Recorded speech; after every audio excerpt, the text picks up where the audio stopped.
S- Hi everyone. Welcome to the weekly politics show with myself, Councillor Puru, and co-host Councillor Andrew Wood. So, in this week's show, we're gonna talk about low vaccine rollout, breaking news. Second section, we're going to talk about call-ins. There's two call-ins going in. One is on the Bow Livable Street scheme, the other one on the closure of the day centres, and we'll talk about what call-ins are. On the third section, after the break, we're going to talk about budget, the meaning of the budget and the implications, and Andrew and I will sort of like dissect through that. And then on the fourth section, the final section of the show, we're going to talk about the new team that the council has implemented, which is sort of like construction noise team, and then move on to a topical issue that a lot of I definitely have got phone calls, is school placements. That a lot of parents have got their decision from the council as to which school their children are going to go to, and also a lot of people are unhappy, and we'll just talk through the process and what the appeal process is. So after the break, join us on the weekly politics show. We're going to kick off with the low vaccine rollout. Does Tower Hamlets have a low vaccine rollout? Yes or no?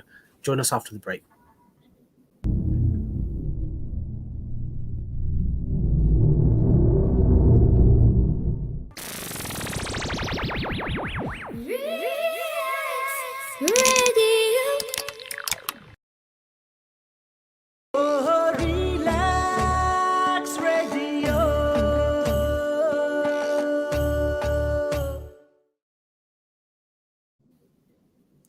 Hi everyone, welcome back. Welcome to the weekly politics show with myself, Councillor Premier, and co-host Councillor Andrew Wood. So, first thing we're going to kick off is low vaccine rollout. Does Tower Hamlets have a really low vaccine rollout? There's been a lot of controversy. I know there was a report by the BBC in the weekend that kicked off showing that Tower Hamlets is at the bottom of the league in terms of rollout, and there was also like accusations and counter accusations on social media. The East End Inquirer wrote a piece on it, questioning the council's narrative about the low vaccine rollout, and then I did a piece as well, just looking at the statistics released by the NHS and looking at that. So, and Andrew, you were one of the first people before the news broke, where you were sort of like detected the rumblings in the mainstream press about Tower Hamlets being at the lower end in terms of vaccine rollout, and you had some interesting take about data not being weighted, etc. So, do you want to talk about that, and then what you've been hearing from the council as well on this sort of issue? I know you've contacted the council about this issue as well. Yeah, so it was actually an Evening Standard report a couple of weeks ago that kind of commented on this for the first time, that Tower Hamlets, I think in London at that point, was kind of the lowest. And I pointed out to the journalist, and they then did a correction, that one of the issues that the article didn't really talk about was the demographics or the age structure of Tower Hamlets. And we are a very unusual borough in terms of our age profile. So, for example, the average age of people in England as a whole is 40 years of age. But in Tower Hamlets, that's 10 years younger. So the average age in Tower Hamlets is 30 years old.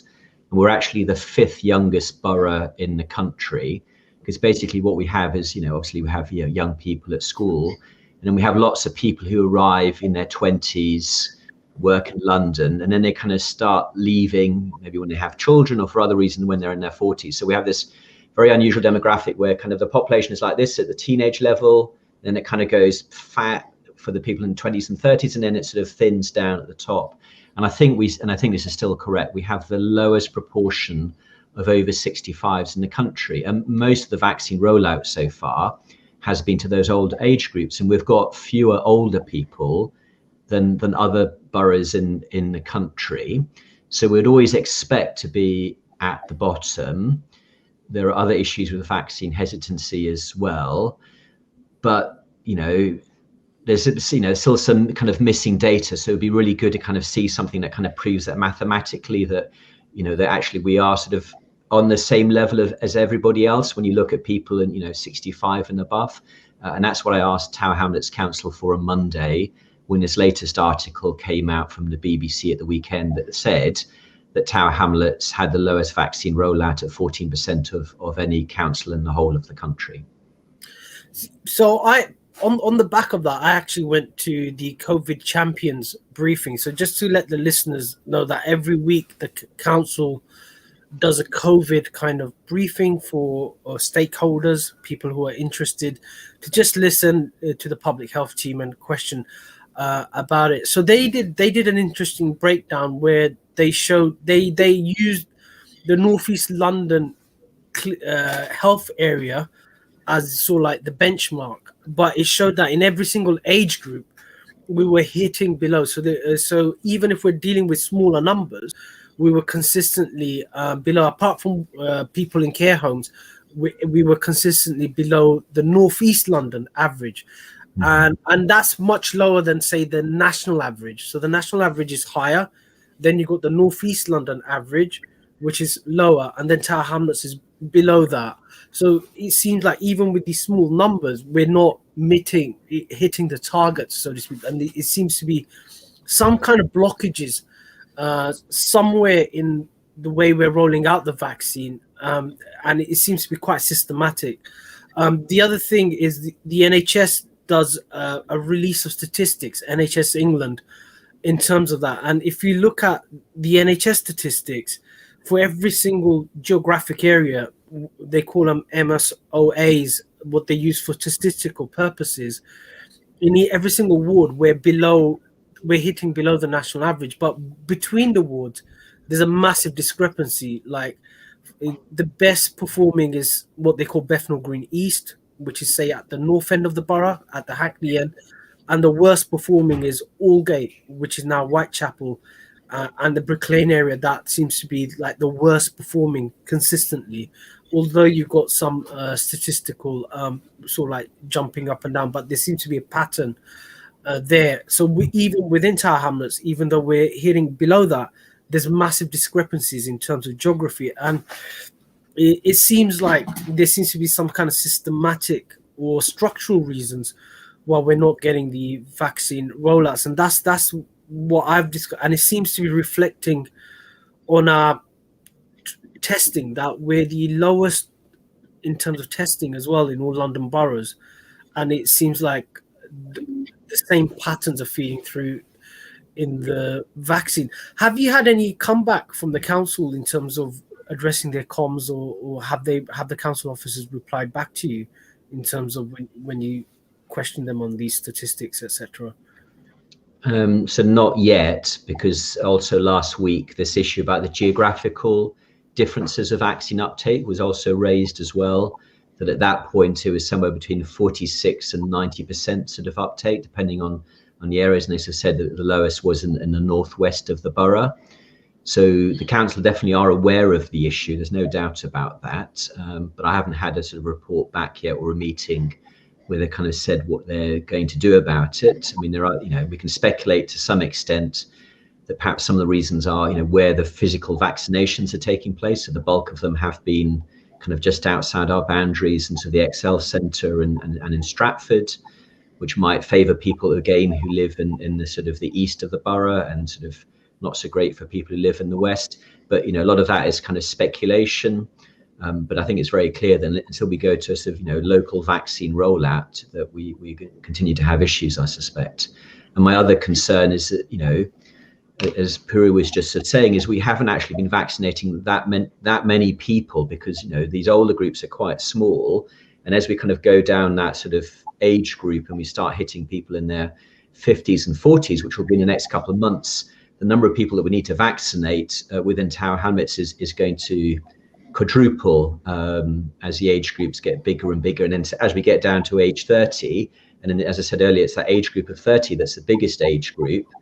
And my concern would be is that we may be struggling at that point, and everybody else, maybe either finishing, or they're on, people who are 21 years old at that point. So therefore, this may be an issue for us for months and months ahead. I think the other thing is there's more pressure going to be put on the health service. So at the moment, the GP surgeries are sort of like holding back on their regular work, etc. But once people expect to go back to work in the middle of April, etc. A lot of the feedback I've been getting from GP surgeries is that they will start basically doing all the extra capacity that they've had, they'll basically use it, won't be there because they'll carry on with their normal GP primary healthcare work. So it seems that extra capacity is not going to be there. Now I know I've spotted Islington Council opening up like these national centres within. Had there been any talk of opening one up in Tower Hamlets, Andrew, to take up the pressure? Have you heard anything? So of the three main centres, one is in Tower Hamlets, and I think there was something in Mile End Park I sort of read a couple of days ago on one of the council emails that one of the existing test centres was going to be changed into a vaccination centre, but I can't remember which one it was, so I'm not going to say in case I get the detail wrong. And we're going to need to do more of that and open up more centres to make it easier for people, and also because, as I said earlier, the numbers are going to be increasing as well.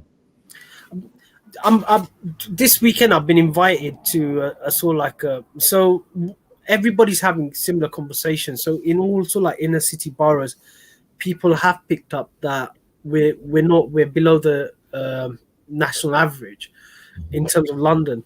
So there'd been interesting conversation as to what is the reason is and how do we overcome those reasons. So one of the hypotheses is that the relationship between, say, health bodies and the communities they serve isn't that good. There's a lot of distrust for historical reasons, etc. How do we empower? So this Sunday I'm actually going to go to a well-known community centre where the local GP is actually going to, I've been told, train community volunteers in administering the vaccine, which is going to be interesting. I don't know what that means, but the idea is that then they go out, people know about it, they go out, they talk about it, and that has sort of like a ripple effect in those hard to get demographics to basically get people to come in. So they're targeting to vaccinate 300. So I'm just going to go down there this Sunday to have a look. So I've been invited and saying, look, come and see what we're doing. We think the issue is that there's a breakdown of trust or relationship, and the only way to overcome that is to actually empower the communities that you're administering health to. So like they feel empowered. It's a conversation. It's a co-ownership of the program rather than delivering the program and they're just silent recipients. So people are looking at other ways of tackling this, because it seems like the way it's being done is not getting the results that we want. And I think with the issue of COVID is that you're as healthy as your neighbor. That's what it is. So it is everyone's problem, sort of issue. It's not the problem isn't solved that I got vaccinated, etc. If there are large groups of people who are not vaccinated, there's a risk. There's also a risk of the virus mutating as well if it's not checked, and it creates all these other social problems as well. And what we don't want is to have vaccine passports where you're allowed to go into certain areas and not allowed to go into certain areas if you don't have a passport. So I think it is in everybody's interest to get the majority of the population, in fact, nearly everybody, vaccinated. Any final thoughts, Andrew? We're going to sort of hold our breath and see how this is going to pan out with working with large numbers. Do you see this coming up in, say, overviewing scrutiny or in other forums of the council in terms of monitoring this? Yeah, because there are two risks for Tower Hamlets in this area. So one of which is that if we continue to lag behind everybody else, and as I said, things may get worse as the groups become bigger, reputationally, that's not good for us. Again, it's bad news for Tower Hamlets, but more importantly is obviously the health implications of that, because the suggestions is that the vaccine also helps, and the evidence isn't conclusive yet, but the evidence also suggests that the vaccines also help reduce transmission and therefore also, help with the spread, reducing the spread of COVID as well. So the risk for us would be is that if we're not vaccinating everybody, then we're going to continue to have COVID within our communities. And even the vaccines are not perfect. They're only 90% perfect, which means, 10% of people who get COVID is still going to end up in hospital or will die. So there are profound implications for us if we don't get vaccinated quickly. Cool. So this is a topic that's going to go on and on. We're going to see how it carries on in the summer. If there are any developments, rest assured we'll come back on the show and talk about it. So we're going to go to a break. After the break, we're going to discuss breaking news. There's been call-ins on the Bow Livable Street scheme, the low traffic neighborhood in Bow, and also the closure of the day centers, and we'll discuss what that means and what is a call-in. So join us after the break.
Hi everyone. Welcome back after the break.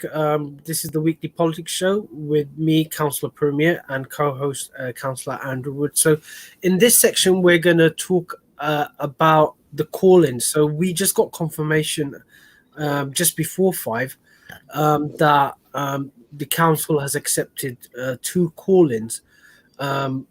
Questioning, calling in the decisions made by the mayor at cabinet. One is the Bow a livable street scheme or low traffic neighborhood known throughout London, and the other one is the closure of the daycare centers.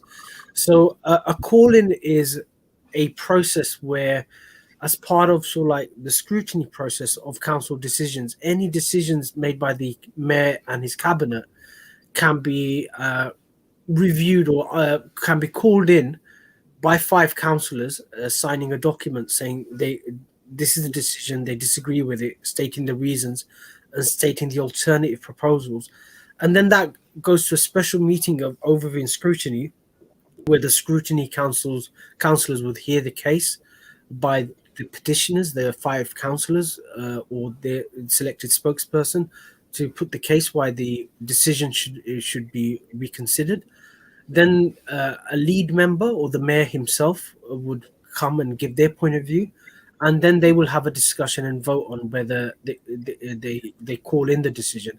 And if the vote is that they call in the decision, what that means is overview and scrutiny say they disagree with the decision made by the mayor and his cabinet, and then send it back to him to reconsider. So that's the bare bones of the process. Now, Andrew, you sit on overview and scrutiny as a committee member. Do you want to add anything else to what I've given as a basic 101, and then go into the subject matter of the call-in? So one of them is where both me and you are the petitioners, and then the other one is other councillors who are petitioning on the daycare centres. So is there anything else you want to add before going into the subject matter? Yeah, so just, I mean, in summary, it's just basically we're asking the mayor to have a think again. We can't force him to change his mind, or cabinet, because in this case, cabinet did vote for it. But I think it is useful, especially on the detail, that sometimes when you look at the detail, you can kind of get people to change their minds on things. But the track record of call-ins hasn't been great. Most of them have not made any sort of formal changes. But we'll see. And what is unusual is that there were 2 separate call-ins, one of which we were both aware of because we were involved in it, but the other one I wasn't aware of until we got the email this afternoon. So that's basically the outcome of the consultation on the revised approach to day support and adult social care, which means basically Tower Hamlets Council were proposing to cut or close a number of daycare centres. So, for example, Riverside House on the Isle of Dogs and some others as well, and to change the arrangements. And there were some recommendations that were made in the cabinet last week.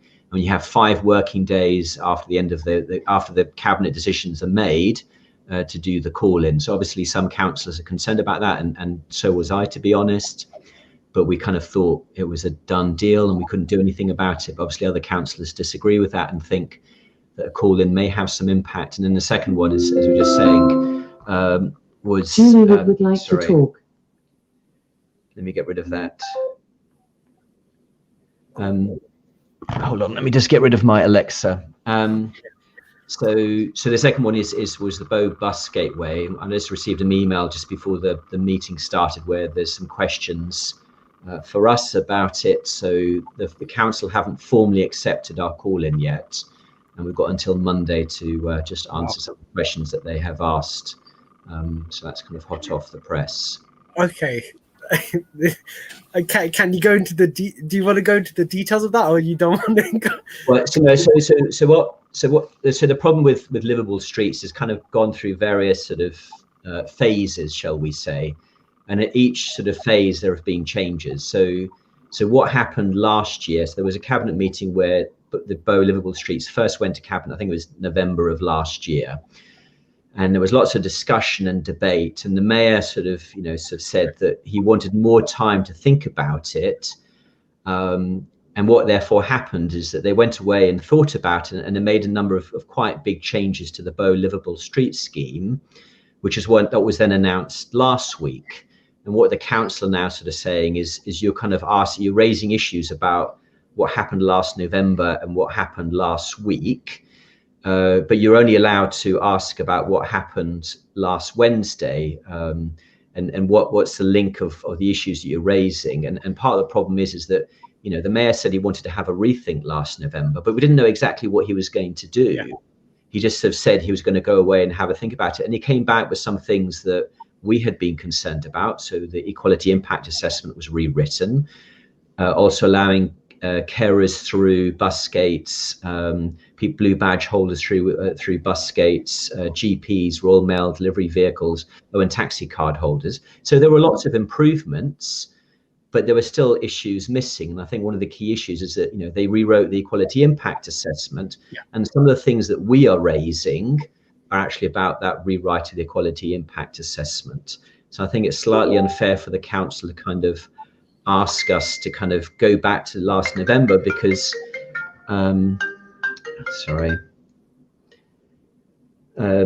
last November, the mayor clearly indicated that he was not going to change anything.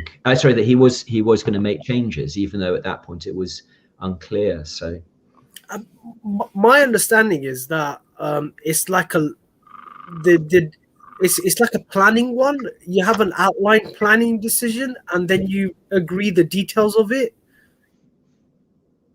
Yeah. So so just I'm slightly distracted tonight because there was a serious stabbing in my ward about. But it's one big planning application. Yeah. Yeah, so I mean that's the argument I think we'll make back to the council, is that this is a bit of a moving target, and just because some bits were agreed last November doesn't mean we can't go back, because the mayor himself, he was going to make changes, but he didn't say what changes. So I suspect there were 4 issues that we raised in the call-in. So kind of one was to kind of do with a financial issue, which is kind of a bit of a hobby horse for us on the Isle of Dogs, about how we're paying for it. But one of the really interesting things that we found out is that these bus gates generate a lot of money for the council. So, for example, a Wapping bus gate, even though it only operates a few hours each day, has generated about £1.3 million since December 2019.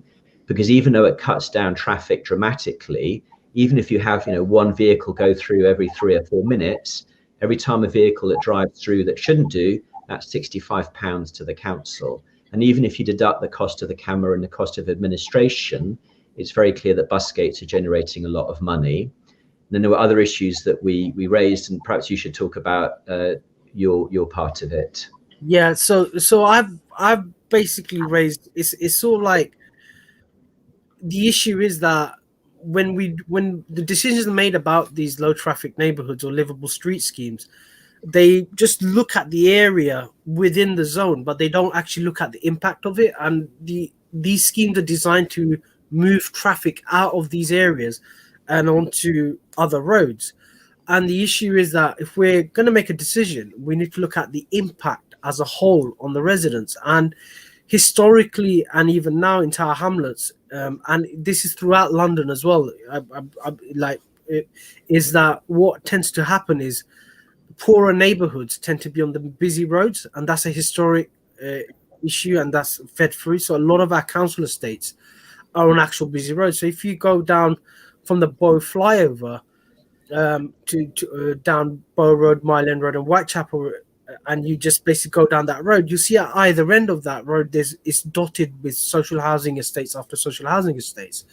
And what the Bow Livable Street scheme is going to do is displace about 16,000 car journeys on a daily basis onto that road, especially between the Bow flyover and Mile End Tube Station.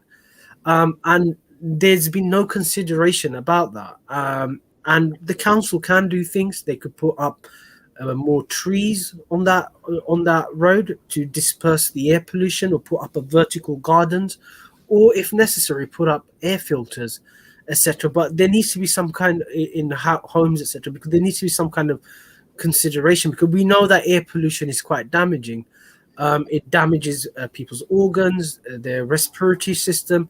It basically lowers your life expectation. Children are born with smaller lungs. So the fundamental issue is, yes, we want clean air, but we want it to be distributed on an equitable basis. It's not. You can't have clean air for, say, some areas and push all the pollution to, say, areas where the residents are of a much more lower income category, etc., who are not as eloquent as well.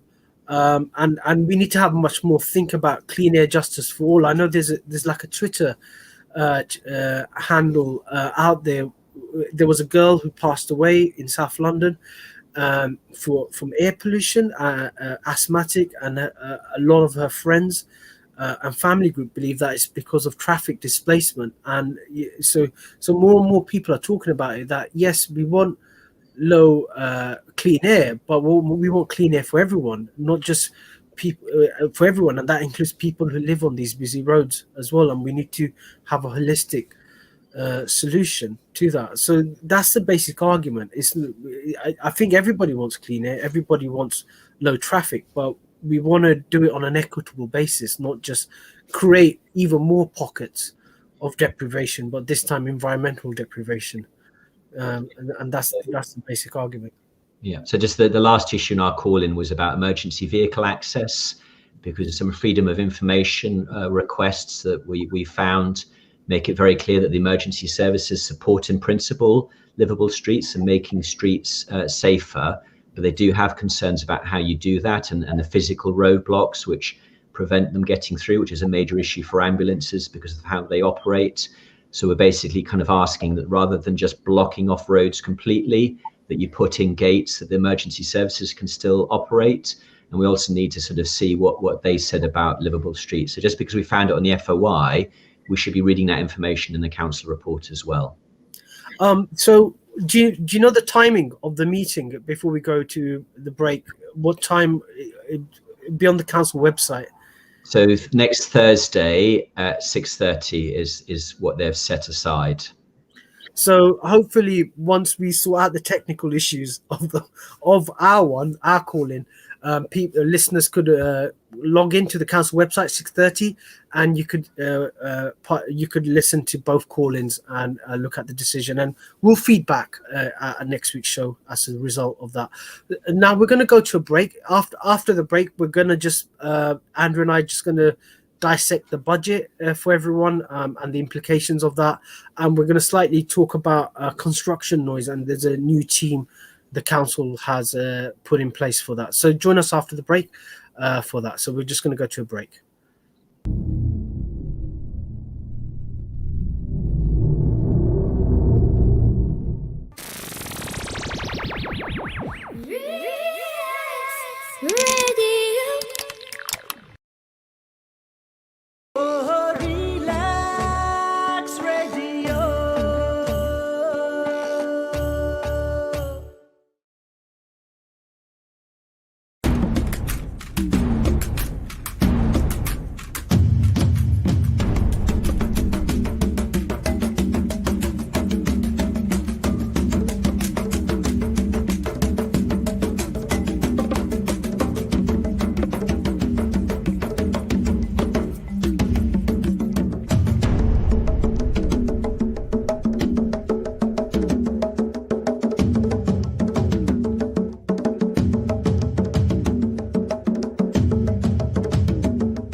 Hi everyone, welcome back to the weekly politics show with myself, Councillor Puru, and co-host Councillor Andrew Wood. So in this section, we're going to just dissect or analyse the budget decision that was made by Tower Hamlets Council, and that was on the first week of March, I think the first Wednesday. So over to you, Andrew. I know that you were working with the unions on this, and I know that you did an event with the unions, especially around the library closures. There seems to be some changes in terms of the way the libraries operate, but the council has still stuck to its financial plan in terms of the savings required or how much money they're going to spend on the service. So can we have our cake and eat it, Andrew, on this? What is the implication of this? And what are the unions saying about it as well in terms of their members? So obviously the main union concern was twofold, one of which was obviously job losses among library staff. That was a primary concern, but also concerns about the library service and the role that libraries play in society.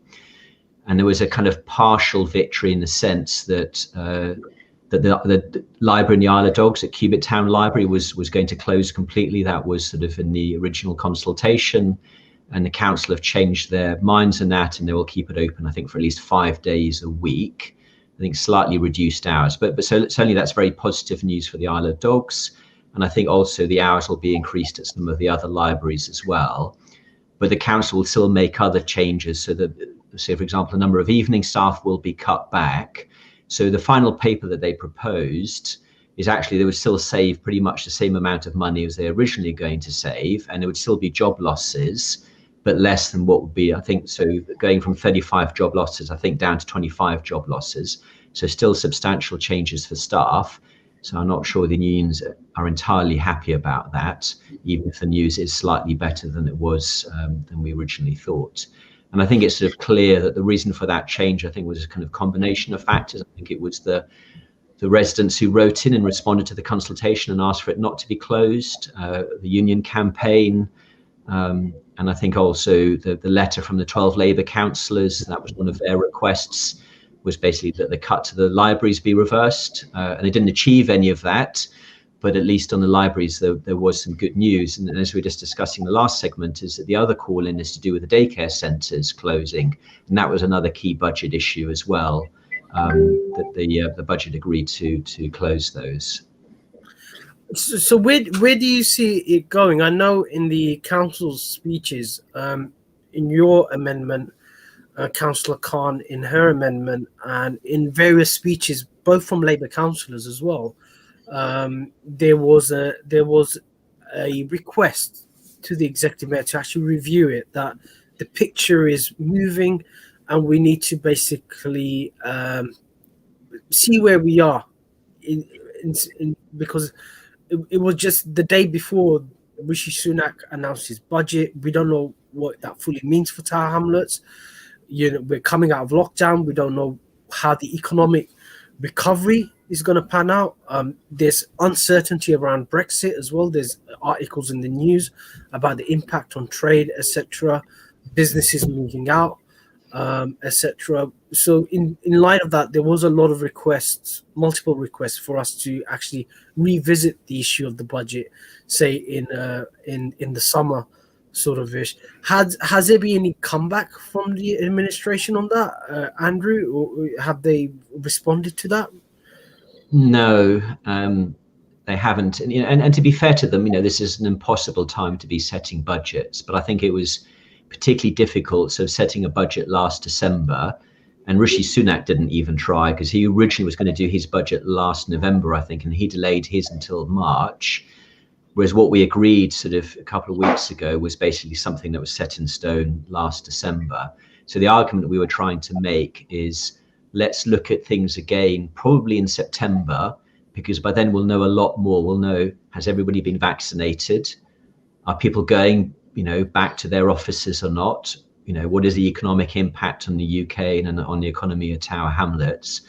Because if people don't go back to their offices in Canary Wharf and the City of London and places like that, and the tourists don't return to places like Brick Lane, then actually the budget cuts, that were agreed in this budget are just the start of another round of cuts, because we're going to have to cut even more, because 40% of our income comes from business rates. So we are very dependent on the health of businesses and offices and restaurants and shops in Tower Hamlets. And if they don't recover, then that is going to be really bad for us financially. But in the short term, we do have this extra money from government, and I think we're kind of, by September, we won't have spent it all. So the question is, do we need that as extra reserves, or can the mayor at that point, and obviously we've got elections coming in May 2022 as well, and the last time that the council didn't increase council tax by the maximum amount was just before the May 2018 elections. So my suspicion is that the next budget will be slightly more generous because the elections are coming than the last 3 years' budgets have been. The other decision that we made at the budget is to raise the council tax. What's the implication on that, on the average bill? Sorry to put you on the spot. So I'm trying to remember what the council said. I think they said it's like an extra £1 extra a week for a Band 2 property, because obviously it's not just Tower Hamlets council tax that's going up, also the Mayor of London's share of council tax is going up substantially as well. And I think in total, I think council tax has gone up by 25% in the last sort of 5 years because of the accumulator impact. But then other councils are doing the same. But one of the interesting things is that the council kept saying, well, the government expect us to increase by 4.99%. But actually, I think 2/3 of councils in the UK also went up by 4.99%, but 1/3 didn't. 1/3 chose to have a lower increase, which I sort of thought was interesting. But because of that, we still are approximately the 7th or 8th cheapest council tax in London. So there are some councils in London who charge a lot more council tax than we do. So even though it is increasing, it's still, compared to other London boroughs, it's still at the same rate. But my concern is that average salary increases, the ONS think is about under 3%. Inflation currently is 0.9%. So again, year after year, is that we're increasing council tax ahead of inflation and also ahead of people's earnings as well, which means it's becoming more expensive. Whereas if you stayed around the 3% level, then it kind of rises in match with most, obviously not everybody's salary, but a lot of people's salaries, are increasing sort of each year. The other thing the administration said they did was they retained their 100% support for council tax relief, whereas they were pointed to other councils who don't give 100%, that even if you're on a low income, you're expected to contribute something towards council tax. And they said that they're maintaining their commitment to. They know we all agree that council tax is regressive, and what that means in lay terms is that the poorer you are, the more percentage of your income is paid towards council tax, whereas the more well off you are, the less you're paying towards that. So the burden falls on categories that people who are on much lower income. So in acknowledgement of that, Tower Hamlets Council has maintained their 100% council tax relief. So if your income is of a certain level, you're not expected to pay council tax, or if you're on benefit, you're not expected to contribute towards council tax. So they pointing towards that, but eventually, I think local authorities are expected to raise all their revenues. That's what government is basically pointing towards us. So eventually, it's going to go higher and higher. Is that what's going to happen, Andrew? Like, this is not like at least in the medium term, we're going to be living with more and more council tax increases. Is that correct assessment? Yeah, because obviously it's also good politics, because basically what it means, central government doesn't have to increase taxes as much, but actually Rishi Sunak's budget did raise taxes more than people realised, because they didn't increase the allowances in line with inflation. So actually there are a lot of tax increases in Rishi Sunak's budget, which was maybe not that clear when you first listened to it. But obviously, by moving it to council tax, it also means that that it's the local authorities who have to explain why it's kind of going up. But it's not necessarily a bad thing. Yes, Puru is right about the regressive nature of council tax. That's undeniable. But it also does mean is that we are more directly responsible for our own money. And the same thing with business rates. We don't sort of set the overall business rates. But again, if our economy is going up, there's more new offices, more new restaurants, more new shops, then we benefit from that. So that is not necessarily a bad thing for local authorities to be, to have their own income and not have to rely on central government so much. But the reality is that there are large parts of the country. We talked earlier about the number of old people in Tower Hamlets being quite low. There are some parts of the country that have very high levels of elderly people and not much council tax and not much business rates.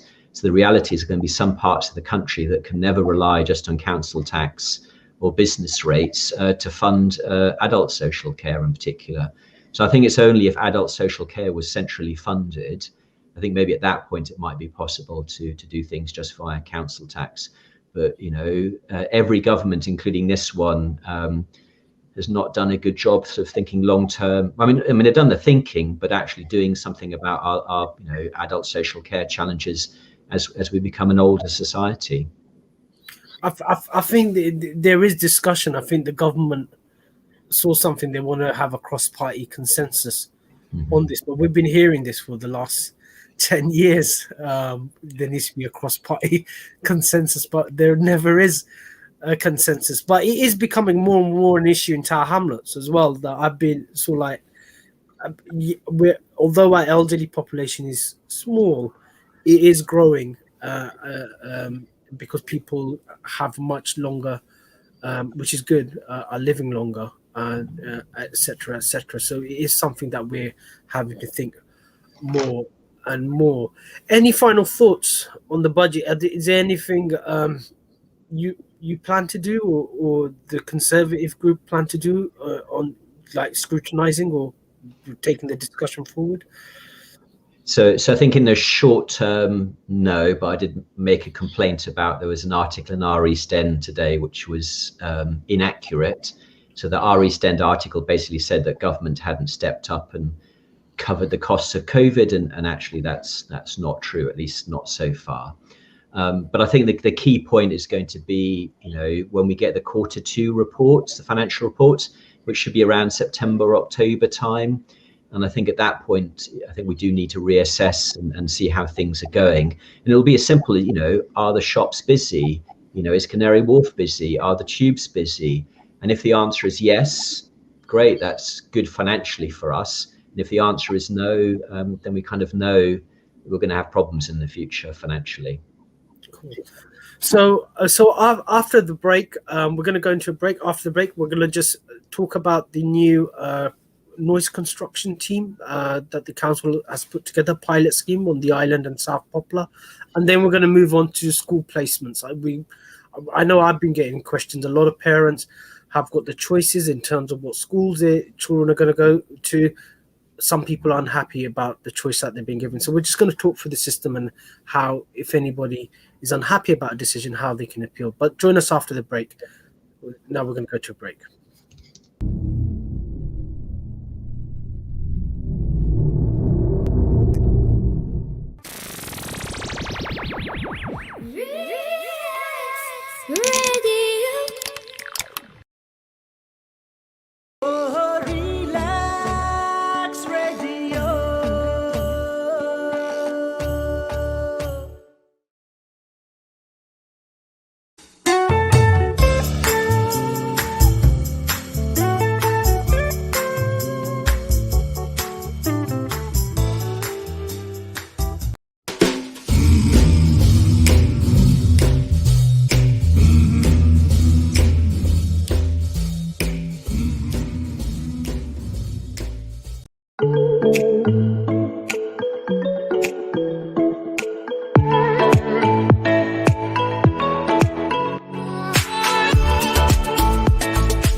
Hi everyone, welcome back to the Weekly Politics Show. I am Councillor Puru and my co-host is Councillor Andrew Wood. So in this section, we're going to discuss, first of all, the new construction noise team that the council is putting together, or the management of construction. And it's an experimental team that they're putting together, first to focus on the Isle of Dogs and South Poplar area, where a lot of the development in Tower Hamlets is going and expected to be there according to the London plan. And I know Andrew's been has met the team, I think. And Andrew, is that true? Have you met the team or etc.? Yes, we had a meeting on Monday night with them to kind of talk about what they're doing. So they're meant to be sort of dealing with what's called construction mitigation. So basically we have, as you've probably seen out your window from your street, there's a lot of tall buildings going up in the Isle of Dogs, Canary Wharf area. And obviously at ground level, that creates a lot of disruption, a lot of noise, a lot of air quality issues, traffic issues.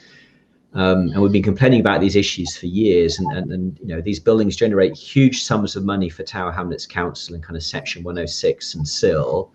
And I think they got some Section 106 monitoring money and have decided to spend it on this new team of 3 people for 18 months. And if it works, they'll then roll these ideas out across the borough, because obviously, you know, there's a lot of development happening in other areas of Tower Hamlets as well. So it's brand new, and what they're basically asking for is, you know, what are the problems caused by construction? And, you know, and I wrote a 9-page letter for them pointing out all of the issues. And I started off by saying, you know, we've had 2 people killed in construction-related accidents in the last couple of years. A lady, you know, who was killed in her home when a crane fell on her, and then another lady who was killed when bricks fell off a crane onto top of her head when she was walking past. So, you know, there are some quite profound implications from construction.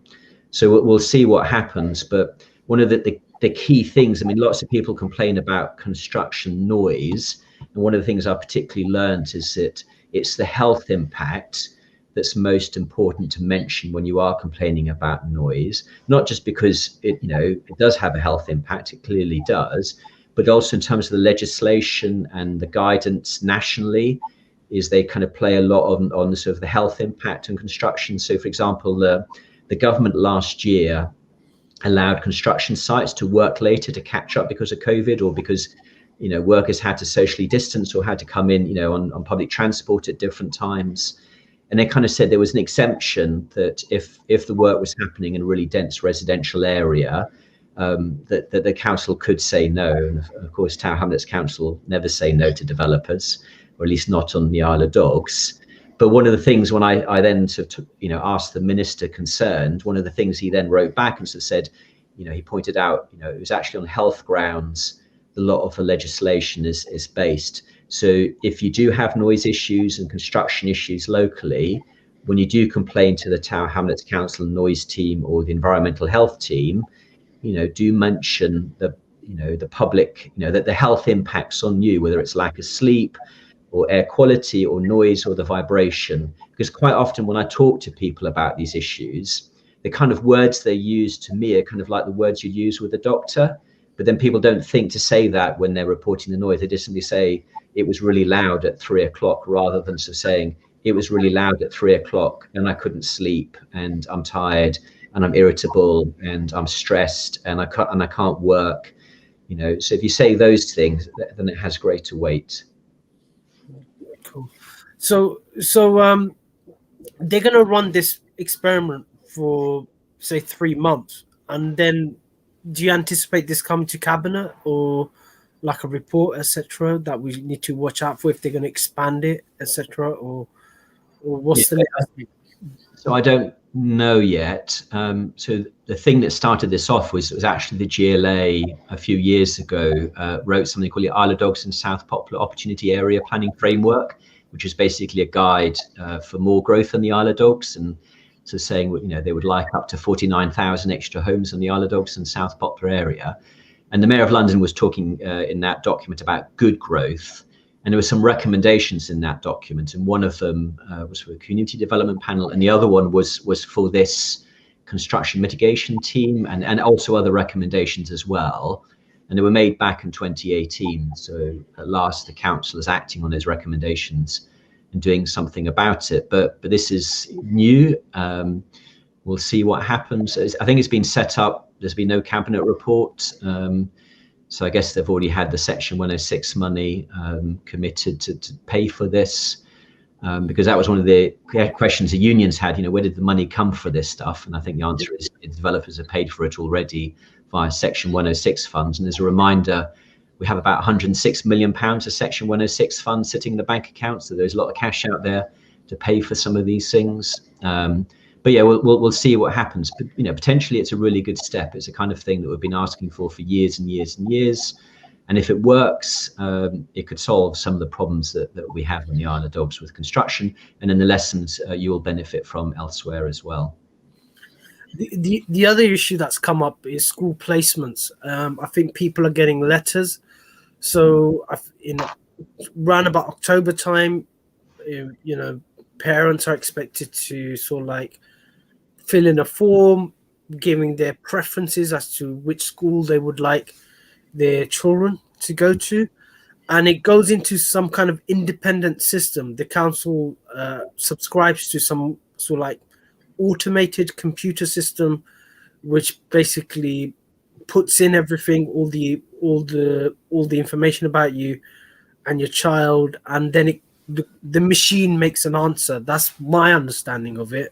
And so you get school placement. So most parents get a school placement near their houses, near where they live, but some schools are oversubscribed, and that's why you're asked to put certain choices. But some parents got the school that they didn't choose, and there is an appeal process. I got phone calls from parents saying, "It's something can you do?" It's nothing that us counselors could do. My understanding, it's a totally independent system, and the appeal process is independent as well. It's a bit like parking, challenging a parking fine, etc. Counselors don't have any influence over whether you get a parking ticket or how you appeal. It's self-contained process. So there is a link on the council website where you can appeal to the decision, and you give your reasons for the appeal. But Andrew, have you come across this situation of parents not being happy with the school that's being allocated, and then they have to appeal it? It's not something that councillors could intervene with the members' inquiry. No, I've had issues with parents not being able to get through to the right people because of lockdown issues. So I've helped a few parents with kind of just information of where to go. The more difficult issue we've kind of got on the Isle of Dogs is we've only got 2 secondary schools, one of which George Green's, the council, are going to rebuild. So I think some parents are concerned about their child going to a school that's being rebuilt, and then the other one is in a Canary Wharf College, is in a temporary building. And they're waiting to move into a new permanently built facility at Westferry Printworks, which keeps getting delayed. So we have other issues sort of locally. But yes, you're right. You have to appeal, and and this is one of the areas where the middle class has traditionally been kind of very good at sharp elbows, getting their child into the right school. But we have some really good secondary schools in Tower Hamlets as well. So there are choices out there. But on the back of that, I know in the last cabinet meeting there was all these consultations about schools closing and decisions about schools opening, and that's because there's a population shift in the borough where families are moving. It seems to be from the west of the borough to the east of the borough, and the west of the borough is much more single individuals, professionals, or if there were family dwellings, they've been converted into HMOs, etc. So it seems like a very fluid picture. Any comment on that, and how's that been impacting on your side, where you're the councillor on the Isle of Dogs? Yeah, because it's a weird thing. We're closing schools and opening schools at the same time in the same borough. This is primary schools. And one of the underlying issues is that the average number of babies per woman in Tower Hamlets used to be 1.76. So for every woman, 1.76 babies, which is not replacement rate, because actually you need, I think, 2.1 children per woman for the population to stay stable. So even 1.76 means your population will decline. But what's happened in the last 10 years is that rate has dropped dramatically down to 1.35. Which basically means there are fewer children being born to each woman in Tower Hamlets. And some of that is because parents are leaving, so they're having kids, but then they leave after nursery or before primary or before secondary. They don't stay. And part of that is affordability, and just some parts of Tower Hamlets are just not family friendly enough. And some of it is because the new demographics, people moving into the area, it turns out that the hipsters who eat at the serial killer cafe tend not to have kids. And it talks about that youth, that bulge I was talking about. Lots of people in their 20s and 30s, and then they move away once they have kids. Whereas in the Isle of Dogs, we have the same issue. We still have fewer babies per woman, but we have a lot more women because the population is growing. And one of the really interesting things is that because of all of the new affordable housing that's being built, we also have people moving from other parts of Tower Hamlets into new affordable housing on the Isle of Dogs. And some people are still taking their kids to schools back in the west of the borough, and some are not. And that makes it even more complicated, because I know parents who drive from the Isle of Dogs up to Roman Road, to drop their kids off at primary school because they don't want to change to primary schools, and that makes it even more complicated. Yeah. What we'll do is when we put the videos up for the show, we'll put the link to the appeals page if you're not happy with the decision the council made. But also we'll put the link to the council website where it just talks about the school application process and the deadlines, etc. So people understand the process. But we're coming to the end of the show. Andrew, any final thoughts? We're going into a call-in on livable streets. Hopefully they accept it. We'll overcome the technicality. Any final thoughts about how you think that's going to pan out and what you think the issues are going to be next week in the council? So I think the emergency access issue, I think, is going to be quite important, because I've just seen before the meeting started a video of an ambulance having to go around a roadblock and slowing down dramatically to do that. So there's a lot of video evidence about emergency vehicles having issues with these blocks, and I think we have to find a solution that as a compromise on that one. Cool. So thanks, Andrew, and I just want to say thank you to the listeners for listening in. We're going to end the show now, but join us next week, every Friday, 7 p.m. The Politics Show with me, Councillor Puru, and co-host Councillor Andrew Wood. But thank you for watching this program. Thank you. Thank you.